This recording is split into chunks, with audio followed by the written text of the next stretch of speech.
Everyone, welcome to our channel. आज हम बात करेंगे टास्क बार के बारे में। समटाइम क्या होता है, हमारी टास्क बार वो फ्रीज हो जाती है, कोई भी आइकन वगैरह उस पर कोई वर्क नहीं कर रहा होता, बिल्कुल फ्रीज हो जाती है। उसको रिजॉल्व करने के लिए हम क्या करेंगे, अपने कीबोर्ड से टाइप करेंगे कंट्रोल शिफ्ट और एस्केप की। इन तीनों कीज को प्रेस करेंगे, हमारे पास टास्क मैनेजर की एक विंडो आ जाएगी। अब इसमें हमारे पास ऑप्शन होगा विंडोज एक्सप्लोरर का। ये हमारे पास आ गया ऑप्शन।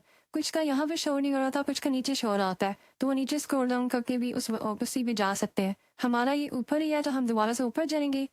अब ये हमारा है विंडोज एक्सप्लोरर। इस पर राइट क्लिक करेंगे तो सेकंड ऑप्शन है रीस्टार्ट का।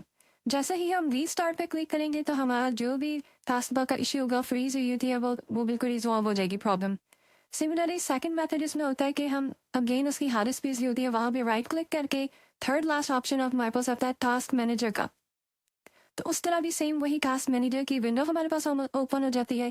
तो वहाँ भी विंडो एक्सप्लोरर को रीस्टार्ट करके हम अपनी जो टास्क बार की प्रॉब्लम है इसे रिजॉल्व कर सकते हैं। ये दोनों मेथड में से कोई सा भी हम इम्प्लीमेंट कर सकते हैं।